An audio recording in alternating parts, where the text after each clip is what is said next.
Estamos al aire. Ya estamos al aire. Buenas noches, Marcos. Buenas noches, Carlos. ¿Cómo están? Henry, buenas noches. Carlos, buenas noches. Un lunes más, ¿no? En esta locura que empezó hace 2 meses, y que, bueno, estamos siguiendo el curso de la historia, acompañados de todas las personas que nos están viendo, quizás en vivo, eh, quizás pues después en los videos, ¿no? Pero bienvenidos a este contenido de Vamos por la Historia. Saludos amigos, Henry, Marco, ¿cómo les va? Como todos los lunes acá, muchachos. Marco lo decía, ¿no? Una locura. El mundo ha sido muchas veces cambiado por locos. Estamos para gente cuerda. Entonces, ese sueño, esa idea de alguna conversación que tuvimos de hacer algo, ¿no? Más allá de nuestro trabajo, nuestros estudios, hacer algo que nos apasiona, ¿no? Difundir un poquito de lo que sabemos, ¿no? Y también implica seguir buscando, seguir aprendiendo. No es que nos sentamos acá, para la gente que nos escucha, no es que nos sentamos y se nos ocurre hablar de lo que se nos viene a la mente. Marco, Henry, preparamos, ¿no? Entonces, ese preparar ese tema implica pues seguir investigando, ¿no? Y eso es lo bonito, ir creciendo académicamente para transmitir y que nuestro público, a los cuales los saludamos siempre, se sientan satisfechos de dedicarle una hora, ¿no?, a este humilde programa. Y seguimos por más y vamos por la historia. Ay, ay, ay. Así es. Y hoy vamos a hablar sobre los terremotos históricos. La semana pasada hablábamos sobre el Niño y sus efectos. Y hoy vamos a hablar sobre terremotos. Tranquilo. ¿Qué fue? ¿Se movió? Ya pasó. Ya pasó. ¿Qué recuerdas de algún terremoto? ¿Alguien ha vivido más de un terremoto acá en esta sala? Vamos a preguntar en el chat, en el en vivo, a ver qué dice la gente. Así es, que dejen su comentario las personas que se están conectando, ¿no? Su comentario, su crítica, aceptamos todo. Y si dejan plata, también. No, mentira. Ya viene. A ver, sí, para serles franco, bueno, he cumplido 52 años, pero soy honesto, creo que el último, el de 2007, ha sido pues el que más lo hemos sentido, lo que más hemos vivido. Ha habido varios temblores y sabemos que como profesores hemos trabajado en instituciones donde quedan cuarto, quinto, sexto piso, hemos dictado clases, ¿no? Y ha habido temblores y de cierta forma uno guardó la calma porque tenía que hacerlo, ¿no? Con los 40 y tantos y 50 y tantos alumnos que había en cada clase, en cada aula, y había que bajar, pues, ¿no? De manera cautelosa y tranquilo. Pero ese 2017, si me hacen recordar el día, la fecha, por favor. 15, ese 2007... ¿no? 15 de agosto. 15 de agosto, estaba en casa de mis padres, en la Torre Limatambo. Estaba con mi mamá, tomando, creo que un café estábamos tomando, mi hermano estaba en el segundo piso, y de pronto empezó a moverse, y yo le digo a mi mamita que no se mueva, pues tranquilo, ¿no? Ya va a pasar. Pero ya cuando el movimiento y el sonido del estruendo era mucho más fuerte, ¿no? Ahí le dije, mejor salgamos, pues, ¿no? Con la tranquilidad del mundo, mi mamá es tranquila, yo también en ese momento, mi hermano empezó a bajar, pero hubo un detalle, teníamos que abrir la reja de la parte de adelante, pero hubo un detalle que sí ya, de verdad que aceleró un poco mi corazón, aceleró el corazón, ¿no? El piso hace una ondulación y les juro que yo sentí que, no, acá pasa algo. Salimos, ¿no? Esa fue la primera. Luego el segundo, mi hermano también sale y ya veía pues hay una gruta en el frente, las vecinas, que Diosito, arrodillada frente a la gruta, y bueno, pues también uno se asusta. Y de pronto volteo hacia la Torre Limatambo tiene 2 edificios en la parte central, en la Plaza Marquina, y sin mentirles, las torres hacen esto. son de 15 pisos cada uno, ¿no? ¿Se despedían? Creo que sí. O se despedían de mí o yo me estaba despidiendo de ellas, pero qué bravo, ¿eh? Qué bravo ese momento. Yo ya estaba ya fuera de mí, de verdad. Estaba fuera de mí. Abracé a mi mamá, creo. Mi hermano también. Escuchábamos la desesperación de la gente, el griterío de la gente. Era, pero, ¿cómo se llama? Sacado de una película, ¿no? Pero los corazones estaban a mil. De verdad que estaban a mil. Lo único que de verdad dije, ya bueno, si tienes que venir por nosotros, caballero, aquí estamos, ¿no? Pero fue calmándose la situación y no se comparó nada con lo que vimos después, ¿no? En el epicentro donde había sucedido este acontecimiento, todo lo que se vivió en el sur, ¿no? En el sur del Perú. Bueno, esa es la anécdota que yo tengo, ¿no? Así es, claro. Creo que era la hora del lonchecito también, ¿no? Porque 6:40.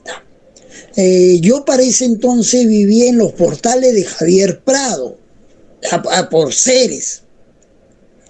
Para esa época estaba casado, ¿no? Y yo llegaba y teníamos la costumbre con mi esposa de ese entonces, ahora estoy solo y libre, estamos a las 7 éramos de tomar lonche. Y ¿Cómo vende la mercadería? ¿Ya? No tengo seguidores. Ya, ahora escúchame. Entonces, a ustedes no sé si les ha pasado, llega después del almuerzo, duermen, ¿no? Entonces, era la costumbre de yo a las 7 salir a comprar leche para el lonche, ¿no? ¿Ah? Y me acuerdo que para esa época se había enganchado mi pareja de ese entonces con la familia Ingalls. ¿Ya? Y yo me había echado pues en la parte inferior de la cama y me había quedado jato. Y ella me decía, Carlos, vas a ir a comprar leche, vas a ir a comprar. Y yo le digo, ahora. Y me quedo dormido y en eso me despierta, Carlos, me dice. Y yo le digo, ya ahorita voy, le digo. Y temblor. Y comenzó. Entonces agarré a mi hijo Daniel, que estaba chiquito. Estamos en el del 2003, el terremoto fue en el 2007. Lo levanto y jalo, ¿no? Y salimos.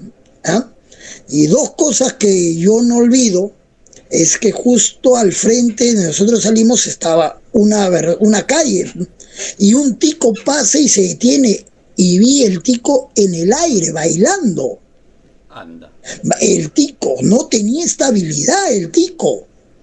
El pata era un taxi, se había detenido y el tico bailaba. Y en uno que, así como dice Marco, se pensó que acá fue algo que nunca había visto, ya estaba oscurito, estamos hablando de agosto, estamos en pleno invierno, 6:40 ya estaba oscuro. Y de pronto se abre una luz en el cielo. Cuando yo veo esa luz, yo dije, se acabó, acá quedó todo. Al igual que Marco, yo dije, si los edificios lo despedían a Marco, yo con esa luz en el cielo se iluminó. Pero sí, yo dije... Un detallito. Yo recuerdo que todavía había un poquito de luz de día. Y de pronto después estaba del terremoto, plum. Claro. Y después de pronto, plum. Sí. Se oscureció, se iluminó y se volvió a oscurecer. Ese resplandor que tú viste, que venía del oeste, del océano, ¿no? Fue impresionante, ¿no? Porque plum, se prendió todo y plum, se apagó de pronto, ¿no? Increíble ese momento. Y otro es, ahí yo comencé a pensar rápido, ¿no? Donde vivíamos de suerte condominio, estábamos nosotros a media cuadra de la reja para salir, ¿ya? Pero yo me puse a pensar, todo el mundo va a correr a la reja. Y al costado donde yo vivía, todavía estaba un terreno, todavía no estaba construido, que salía una canchita de fútbol. Entonces yo me puse a pensar, cuando veo la luz y yo dije, si esto acaba todo, yo no corro a la reja. Yo me corro a la canchita, en dirección contraria. Eso es lo que comencé a pensar. De ahí cuando ya la réplica, me meto a la casa, porque en ese entonces mi suegro agarra y dice esas ventanas, entonces yo entré a desajustar las ventanas, ¿ya? Y para esa época recién había comprado la computadora, ¿ya?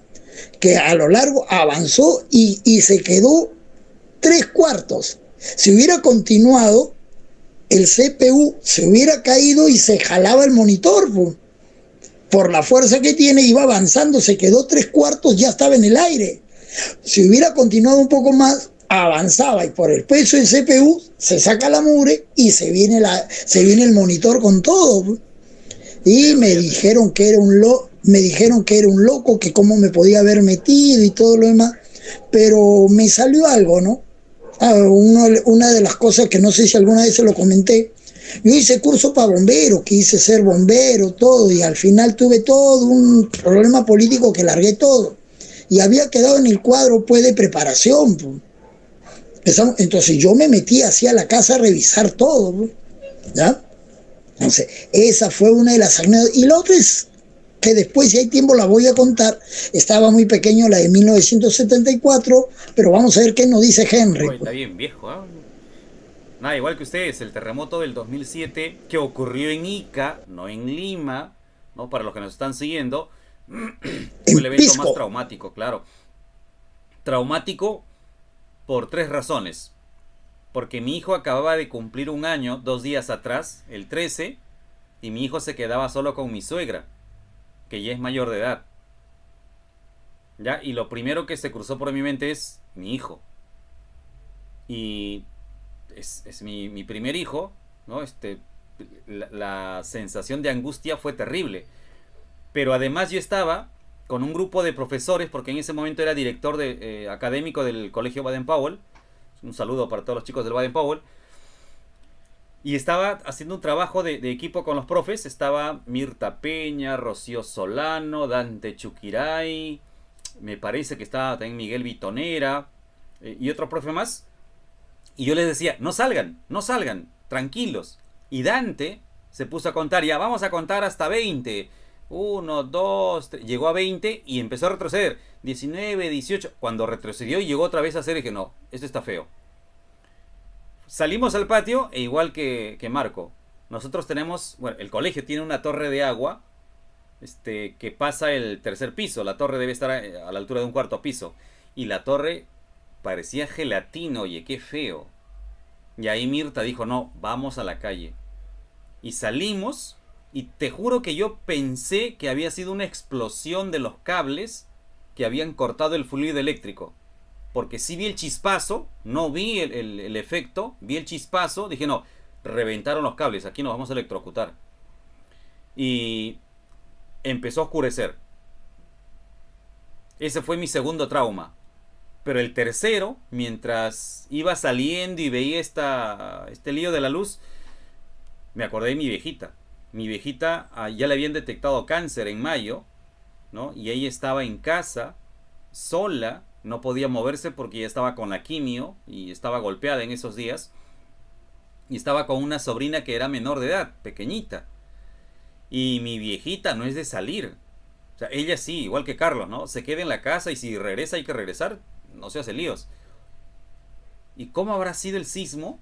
Que luego ya mi viejita nos contó que ella... a duras penas, agarrándose, salió, porque se asustó. O sea, para que mi viejita haya salido, ese sismo debió ser pero intenso, fuerte, ¿no?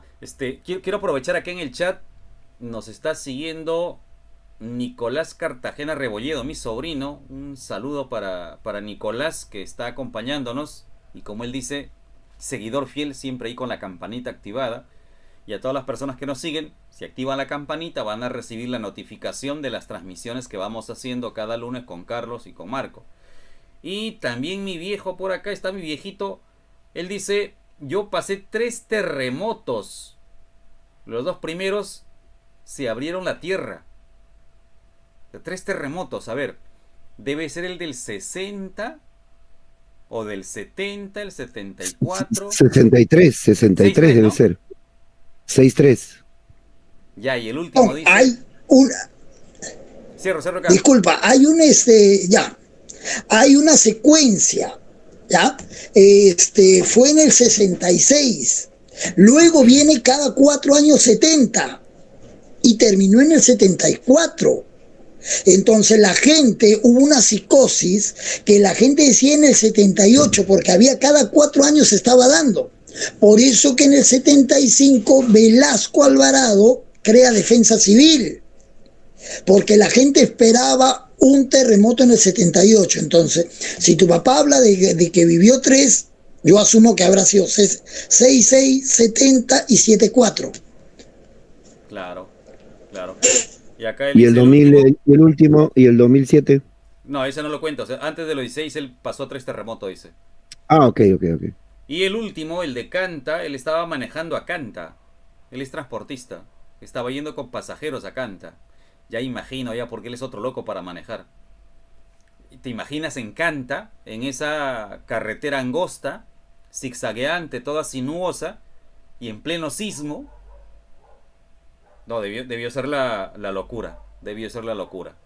Pero bueno, nuestros seguidores deben estar preguntándose: ¿y cómo es que se origina un sismo? ¿Por qué se producen? Porque hay muchas teorías, ¿no?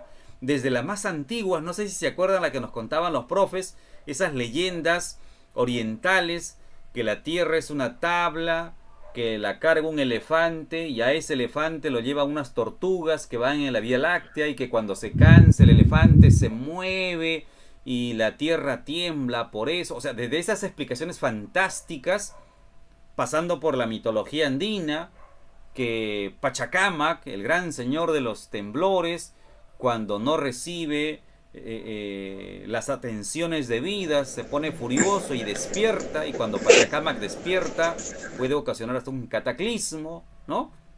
Hasta las explicaciones científicas recientes. Pues, ¿algo ibas a decir, Carlos? Claro, no, decía Pachacamac, el pago a la tierra, pues lo que pedía Pachacamac, el señor de los temblores. Ya Rostorowski habla, ¿no?, de Pachacamac al señor de los milagros, el pago, ¿no?, a ellos, ¿no? Incluso en la tradición peruana, ahí está la figura, pues, que nos han contado a todos del Señor de los Milagros, que no se cae esa pared, pues. Ese es el terremoto de 1600. 65. 87, lo encontré. 87. Claro. Claro. Muy bien. Ahí quedó este terremoto. Y lo que están viendo ahora en imagen, corresponde a dos gráficas, Mapa Mundi y la Tierra en lámina, para que puedan ver los puntitos rojos que representan las zonas sísmicas en la Tierra. Y si se dan cuenta, todos los puntitos rojos están rodeando Australia, Asia y América. Por eso el nombre de el anillo de fuego del Pacífico. Ya, ese es el anillo de fuego del Pacífico, que es una de las zonas sísmicas más fuertes, de las más intensas y más volcánicas además que hay en el planeta. Entonces, una explicación para que hayan sismos en nuestra región, por ejemplo, corresponde a esta presencia del círculo de fuego del Pacífico. Pero si se dan cuenta, en la segunda lámina también hay una marcada línea roja, mucho más gruesa, ¿no?, para la zona asiática, que es el mismo anillo de fuego del Pacífico, pero miren que está más marcada hacia la zona asiática. Entonces, si aquí en América hay sismos, imagínense en Asia. ¿Ah? Ahora, miren África, claro, y es menor. Claro, eso, ¿no? Ellos viven con los sismos.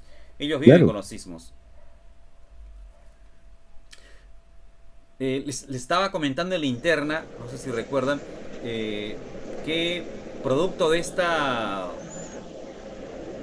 este constante movimiento es que África inclusive se está partiendo, ¿no? Hay una falla tectónica enorme en África que está resquebrajando y que la va a convertir en 2 continentes, que va a ser terrible. Claro, esto en unos cientos de años, ¿no? No lo van a ver, pero ni nuestros nietos.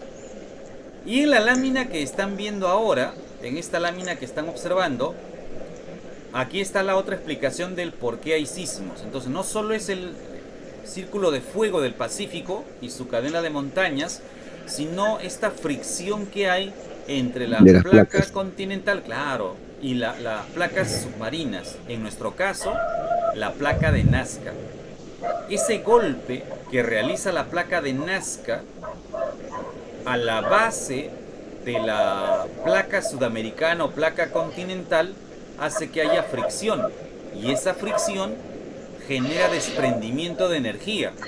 Pero es un desprendimiento de energía descontrolado. Y te produce dos tipos de movimientos. Puede ser un movimiento susutorio o un movimiento ondulatorio.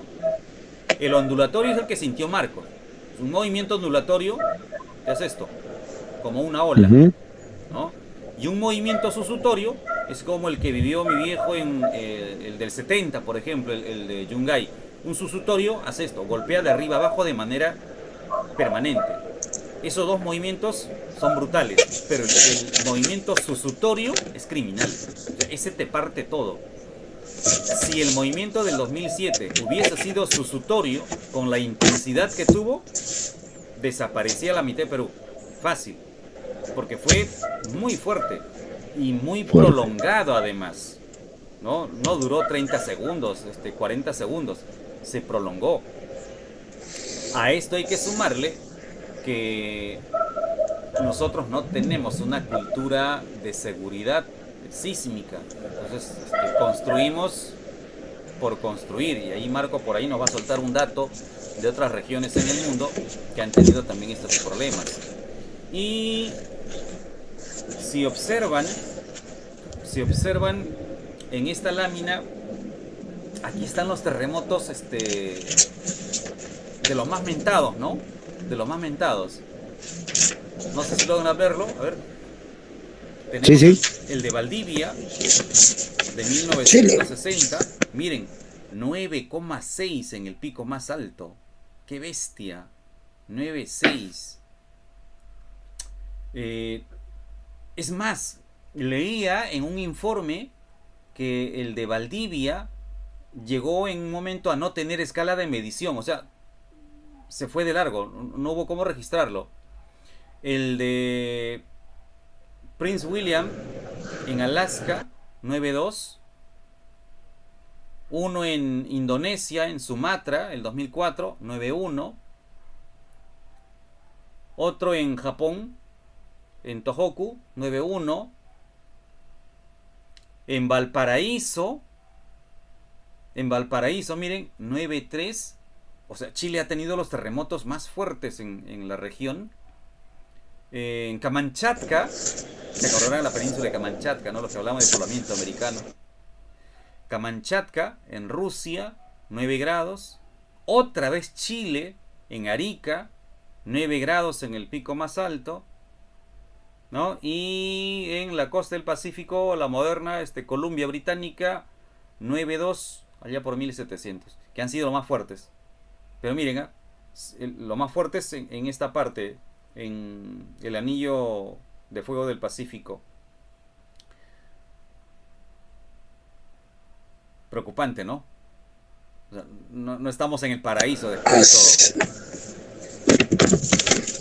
Claro, por ejemplo, Lima no soporta un terremoto desde 1974. Entonces el próximo año ya estamos hablando de ¿cuánto? ¿50 años? El famoso silencio sísmico, ¿no? Claro, y mucha gente no está preparada. Ahora, muchas veces se ha hecho simulacros y por más que se le habla, no hay que entender también la parte de la juventud, los adolescentes lo toman a juego, pero cuando esto sea de verdad, mamita querida, ¿no? Va a ser terrible. Claro. No están, la gente no lo ha vivido. Yo recuerdo, como les dije temprano, de cierta forma, tengo una calma y hasta ahora, cuando he dictado clase, ustedes saben, como ustedes también han dictado en quinto, sexto piso, basta que una alumna, ¿no? O un alumno inicie un grito o una desesperación y complica a los demás, ¿no? Entonces histeria colectiva. Así es que ahí hay que ser bastante digamos, bastante frío, bastante tener un temple, ¿no? Para hacer bajar pues a esos chicos en tranquilidad, ¿no? Felizmente, gracias a Dios, hasta ahora hay cierta tranquilidad para buscar, quizás cuando hay un temblor o algo, ¿no? Salir o colocarse pues en este triángulo de la vida, ¿no? Que se busca en el momento que hay un sismo o un temblor, ¿no? Porque ha habido temblores fuertes también, ha habido temblores fuertes últimamente, ¿no? También. Yo recuerdo, Dale. me contaron a manera de anécdota de dos profesores de Historia Universal que estaban en una institución donde hemos trabajado los tres. Uno de ellos ya fallecido, el gran Jorge Franco. Yo siempre, él fue mi profe cuando yo era postulante, creo que lo mencioné, y siempre fue un poco nervioso, y ya para esa época ya él ya estaba bastante gordito, ¿no? Y a mí lo que nos contaron cuando al otro día fuimos al trabajo, que empezó y se bajó mis hijos y corriendo bajó todos los pisos y no regresó hasta el otro día, ¿ya? Y otro es Ricardo Rojas, que estaban dictando los dos Universal, y agarró y dijo, chicos, un momento, y salió, pero dice caminando. Se retiró del aula caminando. ¿Sabes? O sea, son dos casos, ¿no? Y si queremos recordar, otro amigo que él me lo contó, Oscar Flores, un gran saludo para el popular Chanchito. Él es de Huaraz. Claro. Y él fue sobreviviente de ese terremoto. Él me cuenta que había ido con sus hermanos a misa. Y él era el más pequeño de todos. Cuando empezó, la gente en la puerta se pisotearon todo. Y él ahí no me acuerdo si perdió 3 o 2 hermanos. Pero él era el más pequeño. A él lo llevaron a la iglesia. Era el hermano menor. Y él hasta el día de hoy me dice, debe ser eso, los psicólogos dicen que se habrá bloqueado, él no sabe cómo regresó, cómo llegó a su casa. Él hasta ahora no lo recuerda. No lo recuerda, pero él apareció en su casa. Mira. Pero, y bueno, 2 o 3... pero el de Huaraz puede ser uno de los más fuertes, el de Ancash, ¿no? Claro. Él es guaracino. 7,9. 7,9. Así es. Ya, Casi mira, un minuto. para cerrar en esta lámina, si Dale. observan los terremotos más mortíferos que hemos tenido, el de Puerto Príncipe, el más fuerte, el del 2010, luego Haití. el de China a principios del siglo pasado, 1920, otra vez China en 1976, Indonesia el 2004 y el de Japón en 1923, son los más fuertes que hemos tenido. Y al otro lado, donde tiembla más la tierra, o sea, donde más se producen sismos y hasta terremotos, China, Indonesia tienen las incidencias más altas, 162, 161, y de ahí viene Irán, poco más lejos, Japón, poco más lejos, pero siguen siendo en esa región, mira. Y pese a que aquí en América hay sismos, estos no aparecen en la data porque no son tan fuertes como los que ocurren en otras latitudes. O sea, imagínense tener los sismos nivel Japón, nivel China, ¿dónde estaríamos? No. ¿Dónde estaríamos? No. Y con las autoridades que tenemos, peor todavía. Sí, pues. Ya no estaríamos, creo. Aprovecho acá, Ernesto Chamorro, saludos para Ernesto, nos dice que hay un mexicano que hace buenos trabajos sobre cómo se mueve el mundo y hace pronósticos inclusive de cada uno de ellos. Nos ha dejado el link. Y Rodrigo Lachi, que ahora es ingeniero, un alumno de Trilce, dice, soy ingeniero civil y tiene razón, dice, existe un problema con la construcción informal, no solo en Lima, sino en Latinoamérica. Por ejemplo, hace poco el caso de Ecuador, y claro, yo recuerdo el caso de México, el terremoto del 86, lo tengo aquí bien grabadito. Sí, ¿no? es. Fue un evento terrible porque ya había televisión, se registró, las noticias eran impactantes. Las imágenes. Pero eso de las construcciones informales es porque la gran mayoría pues no no recurre pues a un arquitecto, a un ingeniero, ¿no? La gran mayoría recurre pues al albañil del barrio, al albañil de la zona, ¿no? Y bueno, Así pues es. trata de hacer lo posible, ¿no? Yo sí he visto colocarlo a zapatas, que son estas piedras inmensas, ¿no? Para las columnas, pero no, o sea, no hay un diseño, ¿no? Es así, simple vista, mira, esto se pone acá, se hace acá, listo, y plan, a levantar, Al ojo, ¿no? al ojo. Entonces, al ojo, ¿no? Imagínate, Es por la no, economía, pues. Es la claro, gente que las condiciones económicas lo obligan a así hacer es. eso, pues. No, pero ojo que ese es en plano, ¿no? Imagínate esas construcciones pues en los cerros, arriba, ¿no? Que son los más proclives a derrumbarse en un movimiento telúrico fuerte. Bueno, Claro. Ahora miren, Claro, en los así es. últimos dale, 50 dale. años, en los últimos 50 años, hemos tenido movimientos sísmicos fuertes, pero los más fuertes que hemos tenido están el año 70 en Ancash, que se sintió hasta acá, y el 2007 en Ica, que también se sintió acá en Lima, Callao y alrededores. De ahí hemos tenido otros movimientos como el de Moyobamba, por ejemplo, el año 90.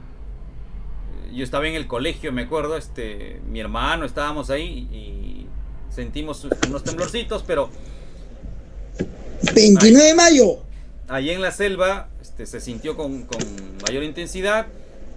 El terremoto de Arequipa, ¿no? Y lo que hay que recordar es que cuando los sismos son muy fuertes, generan un retroceso de la masa oceánica, De la ¿no? masa Se oceánica. repliega la masa oceánica, porque es como un tazón, se repliega y luego regresa produciendo un En forma tsunami. de tsunami, así es. Pero además al Lo que replegarse, teniendo la idea del tazón, se va al otro lado.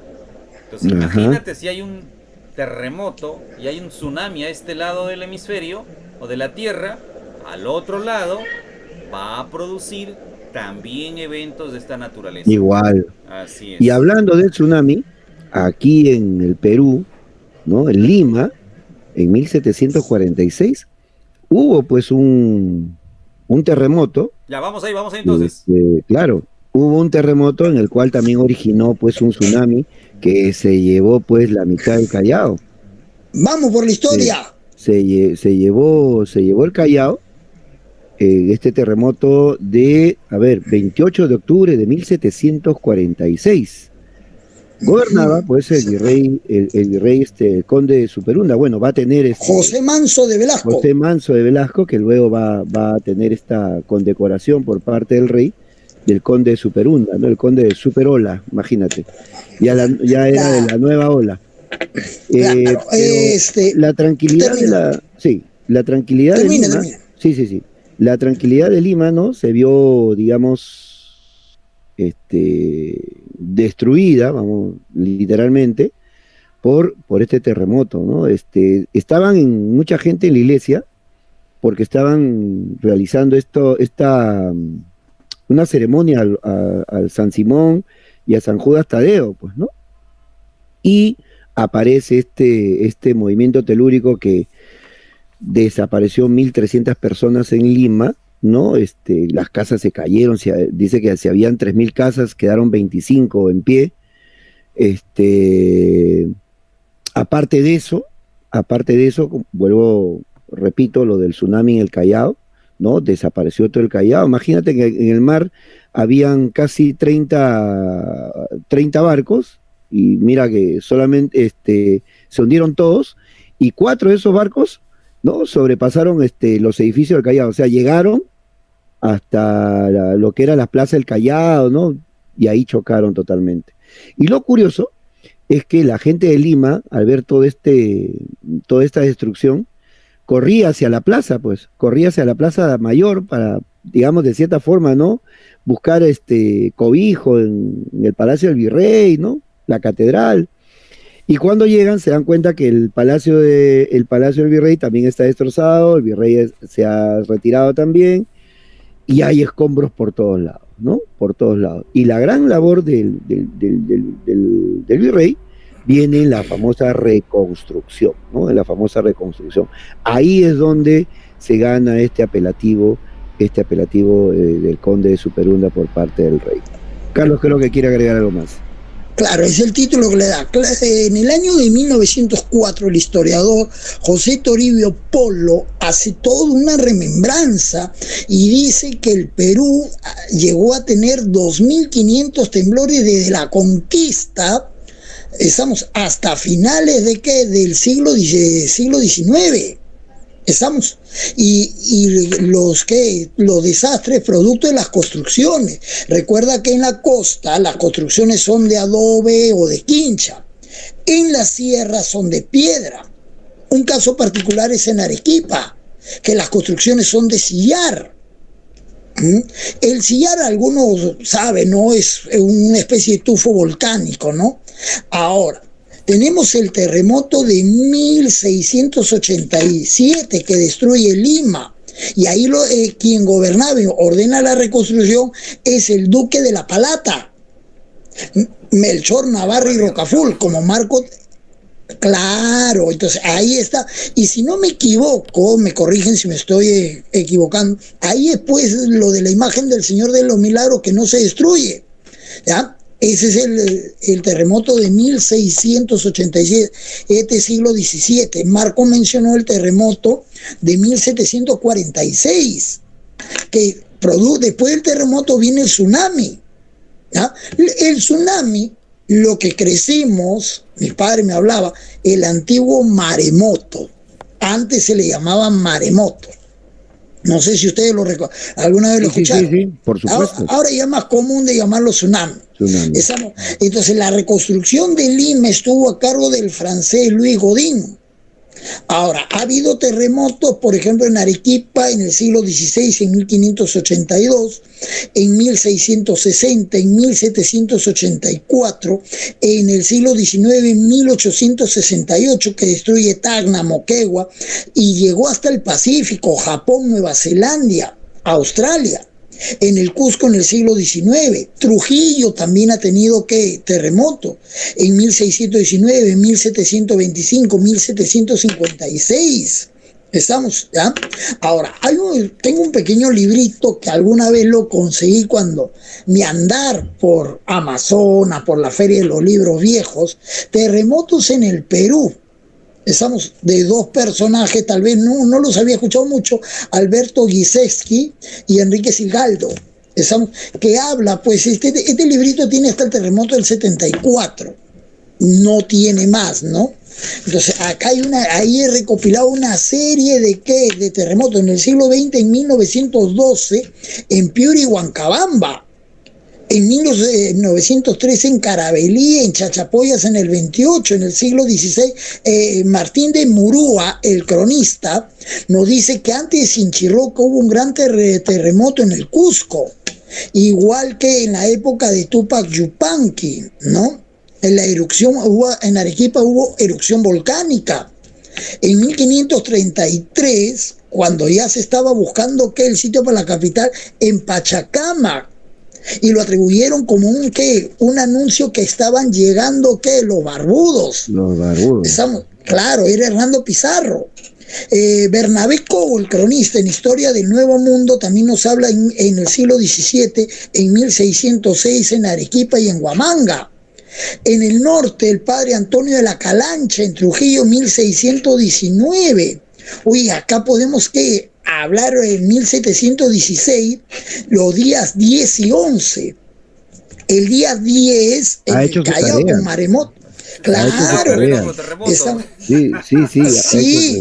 Se nota que no tengo nada que hacer. ¿Ya? Entonces, oye, podemos hablar. Hay un terremoto que nosotros lo estamos pasando por alto. El de 1940. Mayo 24 a las 11:35. Gobernaba Prado, y tal vez nosotros lo hemos enseñado, que se sale el mar del Callao y se sale Chorrillos, el malecón. Por eso los datos, cuando nosotros les explicamos en las academias a los chicos, fueron los dos distritos que no se censaron por la destrucción que hubo, ¿no? ¿Ya? En diciembre del 70 también hubo otro, ¿ya? De 7,2. No toques todavía el 70. No No. lo toques del 70. No, no estoy hablando del de mayo. Ah, ya. Estoy Hay hablando uno de en diciembre. Diciembre, de 7,2 ¿En dónde? en Lima. ¿Ya? En 1974, el de octubre fue de 90 segundos. Se habla de 252 muertos. Y así podemos llegar al del 90, ¿no? En San Martín, Amazonas, Cajamarca, lo que hablaba creo Henry, ¿no? El del 90. En Bagua, Jaén, 77 muertos. ¿Ya? Tenemos de abril del 91 en San Martín. Tenemos en 96 en Ica, en Pisco, en Nazca. Estamos el de junio del 2001 en Moquegua, Tacna y Arequipa, ¿no? Entonces hay una serie. Y ya hemos hablado de Pisco, ¿no? Henry, ¿Ya? Claro. Henry, mejor nos vamos, creo. Salida. Ya, lo corto, ya, el 2011, Ah, el todavía de amenaza. 2011 en Loreto. Ya, ya, No le el de interesa. Loreto, Sigue, sí, hermano. el de Loreto, ya que fue en el 2011. Entonces, ahí hay algunos, vamos a guardar más información. Adelante, No, muchachos. Está bien. Claro. No, Aquí hay algo. un pequeño. Hay Dale, una dale, línea, dale, Henry. hay una línea común en esos terremotos ocurridos en el Perú, ¿no? El nivel de devastación no ha sido tanto por la magnitud del evento, sino por la precariedad arquitectónica de los lugares donde ocurrió el evento. Y de la época, ¿no? Claro, porque un movimiento de esta naturaleza en China, en Japón, le hace cosquillas, no le hace nada. Pero acá en Perú, movimientos de esta intensidad, de 6, de 7 grados, nos mandan pero hasta no sé dónde. Mira, por ejemplo, el de Chile, el de Valparaíso, el del año 60, fue de 9,5, 9,6, ¿ya? Y además estuvo acompañado de erupciones volcánicas. Y a eso, con un tsunami. Y pese a ello, 2.000 muertos, que para la época debió ser alto. Y 15 horas después, un tsunami terminó bañando Japón. O sea, imagina la intensidad de ese movimiento. Un movimiento de esa intensidad en la costa central peruana, se cae Barranco, desaparece La Punta, Chauchorrillos, todo el centro de Lima. Y por acá aprovecho para leer acá Andrea Sandoval Araujo, saludos para Andrea, dice, además de las invasiones que existen en los cerros, también dice, en un terremoto me imagino cae tierra, roca, todo esto desaparece, pues, ¿no? Y más adelante también añade Andrea, dice, hubo uno que sepultó Yungay, dice, mi mamá me lo recordaba del 70. cuando había un temblor fuerte. Y mientras Así Marco es. va interviniendo, vamos a poner la diapositiva de Yungay, a ver los datos de Yungay. Así es.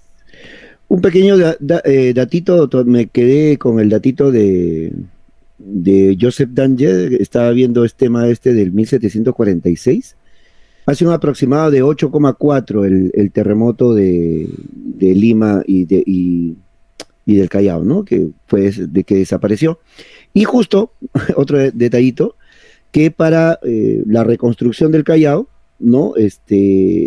Digamos que, y el fortalecimiento de su seguridad, porque imagínate, el Callao era punto crucial durante el virreinato y tenía que estar defendido, ¿no? Y ahora que estaba pues bajo el agua, tenía que volverse a renovar. Y se inicia la construcción pues del Real Felipe, ¿no? De lo que hoy es del Real Felipe. Pasemos al de Yungay. 31 de mayo, y hay una imagen terrible, ¿no? Si han visto ahí, la foto es terrible. El 31 de mayo de 1970, ¿no? Un terremoto de 7,9. Duró 45 segundos, pero fueron suficientes, fue devastador, ¿no? Terrible, hasta el punto que el Callejón de Huaylas se quedó casi destruido. Y además desprendimiento de este pedazo pues del Huascarán, ¿no? De casi kilómetro y medio de largo, que sepultó la ciudad de Yungay. de la cual en la plaza tenían unas hermosas palmeras, y hasta hoy se pueden apreciar las cuatro únicas palmeras, ¿no? ¿Ok? Y hay un camión, no sé si hasta ahorita se verá, hay un camión que está pues también, que solamente se ve una parte del camión, y el Cristo Redentor del cementerio, donde 300 personas corrieron, ¿no? Al ver que todo ya era una catástrofe, en su mayoría niños, corrieron hasta esta imagen y se salvaron, ¿no? Murieron más de 20.000 personas, ¿ok? Y bueno, y otras 300 pues que lamentablemente que se salvaron, como vuelvo a repetir, en su mayoría niños, ¿no? La zona de Yungay, Ranrailca, Caraz, Carhuaz, Dulzura, Huaraz, todo eso se vio complicado. Temblor que se sintió aquí también, aquí en Lima. Y hay una anécdota, ya que somos futboleros nosotros, que creo que al día siguiente o 2 días después debutaba la selección peruana en el Mundial de México, o ese mismo día Claro, era. 2 días después, 2 días después. 2 días después, ¿no? Tu micrófono, Carlito, creo Bulgaria, que... contra Bulgaria, 2 días después. Ya creo que me estaba diciendo... Ya. Entonces, hay una anécdota, donde Bulgaria creo que estaba ganando 2-0, y en el entretiempo hay alguien que le muestra un pedazo de tierra, ¿no? Le he traído desde Perú, y era cualquier tierra que habían agarrado ahí. Por favor, háganlo por ellos, bueno, porque les había chocado bastante a los jugadores de esa selección lo que había pasado, y bueno, voltearon el partido, ¿no? 3-2. Pero fue terrible, inclusive el gobierno de Juan Velasco Alvarado envía estos helicópteros para ayuda, pero no podían descender. Increíble, no podía descender, creo que 2 días después recién pudieron pues rescatar y atender a los heridos, ¿no? Pero fue terrible este terremoto. Así es. Disculpa, Marco, Dale. hay un caso. 2 días después del terremoto, 2 días. 2 días después del terremoto, recién se enteran que hay un pueblo llamado Yungay que había sido sepultado porque una parte del Huascarán se parte y es el alú que lo sepulta. Kilómetro Pero no y fue. medio. Kilómetro Claro, y medio, imagínate, ¿no? Claro, por eso, no fue inmediato. Fue 2 días después. Claro, hay que entender las comunicaciones de esa época, de esa ¿no? época. Porque si hubiera, o lo tendríamos la comunicación de ahora, tal vez o más gente se hubiera salvado, ¿no? Pero dice que 2 días después recién se entera que Yungay estaba sepultada, y ahí es el gobierno de Velasco que intenta mandar ayuda. Y ya pues 2 días, imagínate, sepultado, ¿no? Ahora, aquí hay que recordar lo que les explicábamos hace un momento, ¿no? Este terremoto de Yungay tuvo características de un movimiento susutorio. Hizo esto. O sea, la tierra empezó a cortar como cuchilla. Y eso es lo que quebró parte del nevado. Y lo que terminó desembalsando a una laguna y cayó como un alud sobre este pueblo de Yungay. Los que hemos viajado además a esta zona y hemos visto la palmera, pasa un poco de repente los 2 metros para nosotros, pero son palmeras como las que tenemos ahora acá en las calles, de 6 metros, de 7 metros, y mira, 4 metros de lodo. Lo que dice Marco Dale. sobre el bus, era un bus escolar. Se ve solo la parte trasera, ¿no? Porque está cubierta con concreto, le han metido cemento para tapar lo que se observaba ahí, porque la escena era terrible para ese entonces. También está la anécdota de una avioneta argentina que había estado en la zona e intentó aterrizar, pero el movimiento de la tierra hace que también genere inestabilidad en la atmósfera, y la avioneta terminó estrellándose. Los niños de la zona además cuentan que había una función de circo, y por eso es que los niños estaban en ese punto fuera del pueblito, y cuando sintieron el movimiento salieron y corrieron hacia el Cristo, y por eso es que hay un grupo de niños que se salva. Que se salva. Claro. La gran mayoría fueron niños, de esos 300 pequeños, personas. Son pequeños. Claro. Mi amiga Diana Cadillo, que está por Lima en estos días, ella está radicando ahí en Japón. Diana Cadillo me cuenta que es una de las sobrevivientes de este terremoto, ¿no? En la conversación que habíamos tenido en el chat de Facebook contaba esto. Ahora, otra vez, ¿no? Carlos mencionaba el dato. No teníamos defensa civil. No Defensa había, civil pues. hace todavía Recién, después de esto, Claro. recién. 7-5. Imagina. Claro, oye, Henry, tú hablabas de las palmeras que se ven pequeñas, para que alguno tenga una idea, son las mismas, o sea, el mismo tipo de palmeras de las que están en la avenida Arequipa. Claro. Si tú bajas de Lima pasando Javier Prado, si vienes de Miraflores Cesante, ustedes ven esas enormes palmeras que parece que estuvieran pintado de blanco, ¿ya? Que se ven pues bastante altas, pero son las mismas, la misma especie las que están en Yungay, y en Yungay se ven pequeñas, porque está sepultado, ¿no? Es lo que trataban de explicar, que se ven pequeñas de 2 metros, pero es terrible. Yo alguna vez estuve en Yungay, por parte de mi madre, ella es carhuacina, y tenía su madre tenía tierras en Ranraírca, que alguna vez fui todo destruido. Claro. Empezamos Carhuasi, ahí para ir a Caraz tienes que pasar por Yungay. Llegamos al nuevo Claro. Yungay, ¿te acuerdas, Carlos? Llegamos al nuevo Yungay. Claro, yo ya había estado anteriormente, eso fue que en la época universitaria, cuando Sí, fuimos pues. a Yungay. En un grupo fuimos y Ya. llegamos al nuevo Yungay. Inclusive lo visitamos, pues, Claro. el lugar desolado. El Yungay viejo. Y Así es. la última vez que fui, para hacer un alcance, eran 4 palmeras, de las cuales una, por el tiempo, ¿no? Una se ha Ya. caído, por eso que Oh. hice el gesto de 3. Ah, ya, pensé que me Ahora hay trataba de decir 3. algo. Cero. Sí. No, Sí, no, sí. no, para Pensé que nada. No, Bueno, eran, bueno. por eso quería te hacía el alcance, que ahora una se perdió. Vamos con el terremoto del 2007 porque nos va a ganar la hora. Ya, pero ustedes utilizaron una palabrita muy importante, ¿no? Información. Pueden creer que en el último terremoto que hubo este año, en febrero, en Turquía, ¿no? Hay una nota curiosa, dice, el Consejo, lo informa CNN, ¿eh? Que le creemos la mitad, pero sí he leído y he tratado de encontrar la noticia, y sí, la comparten varias agencias, ¿no? El Consejo de Medios de Comunicación de Turquía impone multas a las cadenas por la cobertura del terremoto. Y los turcos pues no creen en nadie, ¿no? O sea, ellos quieren, el Estado dice, vamos a comunicar lo siguiente, y ellos no entran en juegos, y para ellos es una sola verdad. Bueno, es otra cultura, otra mentalidad, ¿no? Y hay cadenas informativas, ¿no? Que se van informando supuestamente la verdad, ¿no? Y les ha caído una multa y una censura, ¿no? Esperemos que aquí no suceda ningún terremoto y que no haya periodistas preguntando, señor, ¿cómo se siente, no? Cuando está debajo del lodo y debajo de un bloque de cemento. Esperemos que no haya eso. Claro, a eso súmale que actualmente ya hay sensores de sismo que te avisan Así con es. algunos segundos de anticipación para que puedas tomar alguna En la decisión. costa peruana han colocado, labor de INDECI. Claro, en Cañete, en Cerro Azul, el gobierno japonés donó ya hace unos años, ¿ah?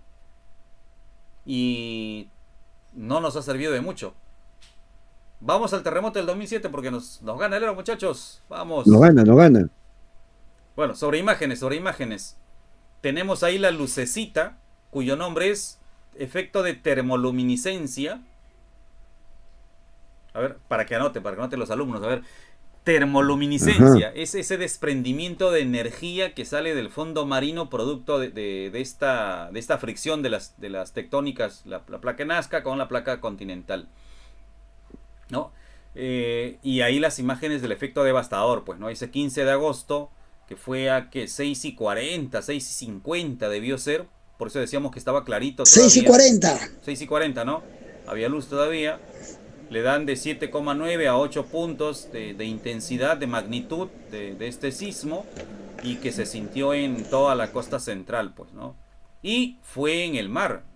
Imagínense si hubiese sido El epicentro. Claro, si hubiese sido cerca al litoral o en plena masa continental, no la contábamos. Pese a ello, pues el nivel de devastación fue terrible, ¿no? Claro, se sintió en Pisco, en Lima, Ayacucho, Huancavelica, hasta Junín se sintió. Que los efectos fueron en Pisco devastadores, terribles. Es más, ahí el ministro Rey, ¿no? La estupidez más grande de hablar para promocionar el Pisco 7,9.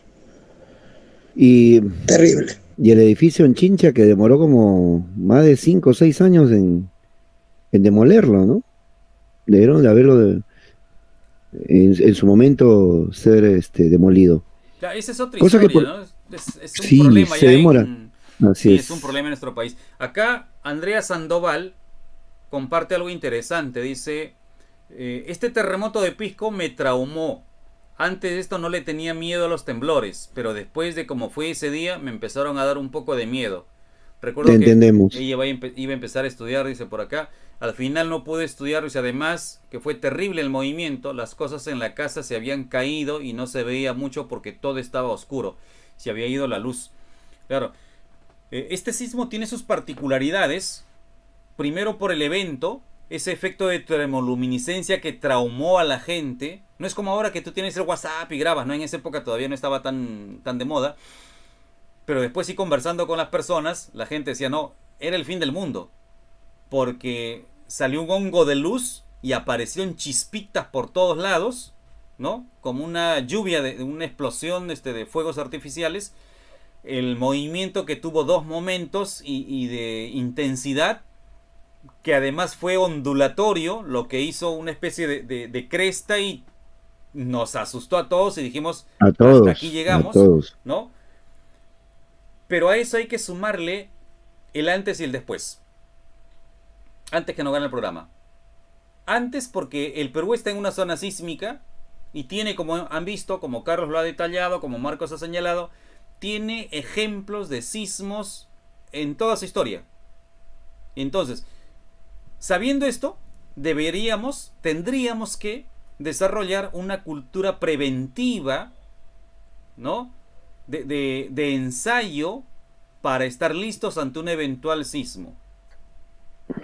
Pero si preguntamos a nuestros seguidores en este momento, a los que nos están acompañando en sala, o a nuestros estudiantes o a los amigos, ¿cuántos realizan simulacros a conciencia? ¿Cuántos Pocos. se preparan? Sí, pues pocos, ¿no? Y después del evento, las medidas correctivas. Pisco debió ser demolido para levantarse una nueva ciudad, pero ni siquiera la reconstruyeron. Ustedes van hoy a Pisco, van a Chincha y hay zonas que todavía siguen esperando. Y miren, estamos 2023, ¿eh? Y todavía se sigue esperando. Ese sismo nos vio con una fragilidad increíble en Lima y nada se ha hecho al respecto salvo sacar noticias y decir, sí, pues estamos mal, cualquier día se cae Lima, pero de eso no pasamos. O sea, un golpecito Así en el es. pecho y ahí nomás llegamos, ¿no? No Pero pasamos de eso. para aprovecharse de las donaciones, somos los primeros. Esa es Somos otra los cuestión. primeros. Eso, claro. Yo recuerdo que la empresa de mi padre, bueno, la empresa donde trabajaba mi papá, envió una ayuda, ¿no? Hacia Pisco. Y llegó, creo que la tercera parte nada más llegó. Imagínate. Y la corrupción, ¿te acuerdas que se donaba agua? Los canales de televisión, ropa, agua para llevarla. Ahora, imagínate uno en Lima, con ustedes no sé si conocen el Rímac antiguo, ¿no? O los mismos barrios altos. Esas casas no te van a aguantar. Ahora con este tiempo se han vuelto pues hogares multifamiliares. Entonces esas van a ser trampas mortales, ¿no? Barranco, yo he vivido en Barranco, en un callejón que las paredes eran de quincha, de barro, ¿no? Entonces, como dice Henry, ¿no? La gran interrogante, ¿estamos preparados para un terremoto de grandes magnitudes acá? No somos Japón. Claro, y ahí hay que recordar algo más, ¿no? Creo que lo había señalado Marco, o Carlos, perdón. Hay una secuencia de sismos fuertes en Lima hasta el 74, y de ahí tenemos un silencio sísmico muy prolongado. Y antes decían, Demasiado. no pasa nada porque el sismo libera energía, pero no la acumula, se va por otros lados. Y hoy los científicos señalan que sí, la energía sí se acumula, y mientras más duerme el territorio, el terreno, mayor posibilidad hay de que el sismo sea más intenso. Y estamos en eso, ¿no? Mira, 74, 94, 2004, 2014, mira cuántas décadas. Y las leyendas urbanas, cuando hay bastante viento, lo habrán escuchado algunos, ¿no? Claro, cuando hay bastante viento, va a ver. O también dice, ¿no? Preferimos que haya pequeños temblores a que haya un terremoto porque con eso se libera, ¿no? ¿Cuánto de esto es verdad? Tendríamos que conversar con alguien de geografía que nos explique un poquito mejor, ¿no? Cuando aúllan los perros, cuando aúllan los perros. También, ¿no? Bueno, va a haber temblor. Claro, esas son las leyendas urbanas. Ya, los perros aúllan, los vientos. Esos perros son bravos, ¿ah? Pero el perro siempre aúlla. Los perros siempre aúllan. No, en mi barrio no. Cuando roban. Ah, caramba. Aúllan, ya. Muchachos, bueno. Aquí Andrea Sandoval Araujo, que ha interactuado hoy. Vamos a darle su estrellita a Andrea. Dice, en mi caso, dice, tengo pendientes 2 cosas. O sea, a ella le corresponden 2 cosas, ¿no? Gracias a los consejos de su mamá. Apagar la llave del gas y bajar la llave de la luz. Bien por Andrea, felicitaciones. Además de ponerse, dice, en el umbral de la puerta de la casa, ¿no? El triángulo, pues el triángulo de la vida. Claro. Y Rodrigo Lachi, nuestro exalumno ingeniero Rodrigo Lachi, también un abrazo para él, dice, es cierto, en los colegios los simulacros son como recreo, definitivamente, no son como recreo, son un recreo. Son recreo. Y en los vecindarios no se saben los puntos de evacuación. Así es. Yo aquí en el barrio no hemos hecho nunca, yo tengo ya desde el 2004, casi 20 años, no hemos hecho un simulacro. A mis hijos sí les he dicho a dónde tienen que ir cuando ocurre algo, no siempre va a estar el papá con ellos, ya saben, pero como barrio no hemos hecho. Sí, pues Rodrigo tiene razón acá, tiene razón. No estamos organizados. Mira, una sola pregunta para los 3. ¿Tenemos mochila de emergencia? Me la comí. Sí, cambiemos de tema. Bueno, yo voy empezando, tengo la mochila. Después del 2007 en casa sí hicimos. O sea, ese es otro problema. Somos emotivos. Después de claro. Todo la mochila. Igual que ahora la digo, ya cuida el techo, hay que ver los canales, ¿no? Pero pasa el tiempo y te olvidas. Es cultural. Nos falta trabajar ahí. Sí. Yo creo que hay una deuda enorme de los profesores de ciencias sociales, de los profes de geografía que ya nos enseña ahora como curso, ¿no? Tenemos una deuda enorme. Tenemos otra deuda además porque ya son las 9:05. Un poquito nos hemos pasado, pero creo que ha valido el esfuerzo. Gracias a las personas que nos han acompañado, a las que han compartido sus experiencias en sismos, sus anécdotas, ¿no? Y bueno, ha sido una conversación bastante amena. Como la de todos los lunes. Y aquí vamos a seguir. Vuelvo a pedirles a los que se han conectado y los que, van a ver el video después, dejen sus comentarios, por favor, ¿no? Es muy, muy necesario que nosotros leamos sus comentarios, sus críticas, para poder ir mejorando cada lunes este programa. Y bueno, vamos por la historia, siempre. Ahí vamos. Claro, si quieren que se hable de algún tema, ponen las sugerencias, díganme si se podía hablar, ¿no? Pues ustedes pueden opinar, ¿no? Y le mandamos todos los lunes. Y le mandamos el costo del programa. Claro, como debe ser. Es una sociedad capitalista. Despedirnos, darle las gracias a nuestros seguidores, que esto nos motiva, ¿no? Es un esfuerzo grande que hacemos, pero lo hacemos con mucho cariño. Creo que hacemos lo que nos gusta y nos veremos el otro lunes, como siempre, yendo por la historia. Que todo sea felicidad y como siempre a triunfar. Y pronto los 3. en una misma sala. Ah, juntos, sí. Por Sí, supuesto. sí, sí. Claro, Este sí, compromiso, sí. este Ah, sí. compromiso, muchachos, Sí, ¿ah? sí, sí. Lo que Esa pasa es una que, sorpresa, pues. bueno, no, lo que pasa es que los señores tienen que gestionar permisos, entonces ahí viene el detalle. Y esos Claro, permisos tenemos son, que gestionar con tu señora para que te dé permiso. No te preocupes, pero ya nos ha dicho que sí. Soy hijo de soltero, soy No hijo te de preocupes, soltero. Marcos. suave. Ah, sí. Ya, Muchachos, no Te te están preocupes. escuchando. Un abrazo. Listo, nos vemos. Saludos para Nos todos. vemos. Gracias por Ahí acompañarnos vamos. esta mañana. O perdón, esta noche. Ah, la hora, nos vemos. No, bueno. No, pues, mañana puede ser que nos vemos. Buenas tardes. Buenas noches. Nos vemos a todos.